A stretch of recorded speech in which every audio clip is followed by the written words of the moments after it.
How did one of the most formidable military powers in history fall? Welcome to History in 5-Minute Channel.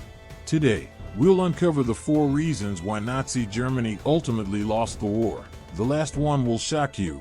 Before we start, please hit the subscribe to our channel.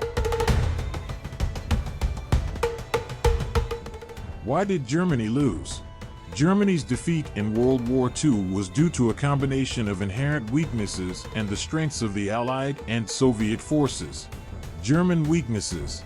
Germany faced 4 major weaknesses during the war: inefficiency in its war economy, vulnerable supply lines, the strain of fighting on 2 fronts, and a lack of strong leadership. Number 1. After the Blitzkrieg-led invasion of the Soviet Union, the German army advanced deep into Russian territory, but did so with overextended and slow supply lines. These supply lines eventually caused severe shortages at the front, hindering the German advance and contributing to their retreat, especially as Soviet forces began to push back. Number 2.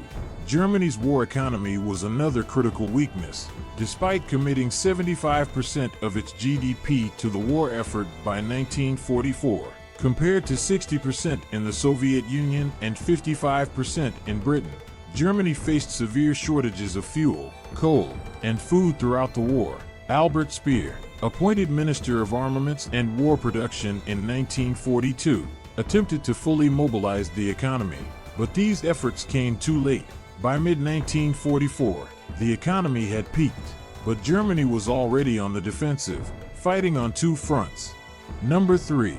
The simultaneous Allied D-Day invasion and the Soviet Operation Bagration forced Germany to fight on both the eastern and western fronts, splitting its forces and preventing them from concentrating on either front effectively. This division led to the German retreat into their own territory. Number 4. In the war's final stages, Germany suffered from weak leadership. Hitler had lost the confidence of the German people, isolated himself in his bunker in Berlin, and was rarely seen in public. His suicide on April 30, 1945, marked the symbolic end of Nazi Germany for many. Soviet strengths. Initially, the German invasion of the Soviet Union made rapid gains, but the Soviets quickly responded.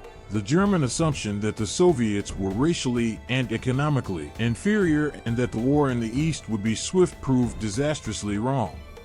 The Soviet Union had a vast reserve of manpower, and despite facing more experienced and better trained German troops, they could continuously field fresh soldiers. The Soviets also mobilized women extensively to support the war effort.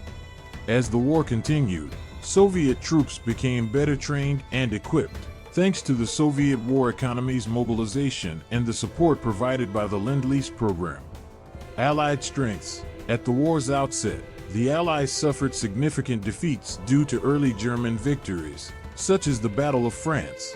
The American Lend-Lease program was crucial in bolstering the Allies. Initiated in 1938 and expanded in March 1941, it provided vital aid to the Allies before and after the U.S. entered the war. Britain received $31 billion in aid, and the Soviet Union received $11 billion, including aircraft, weapons, ammunition, and medical supplies. With the U.S. entry into the war, the Allies also gained a significant influx of fresh manpower, which played a critical role in their success during the D-Day invasions.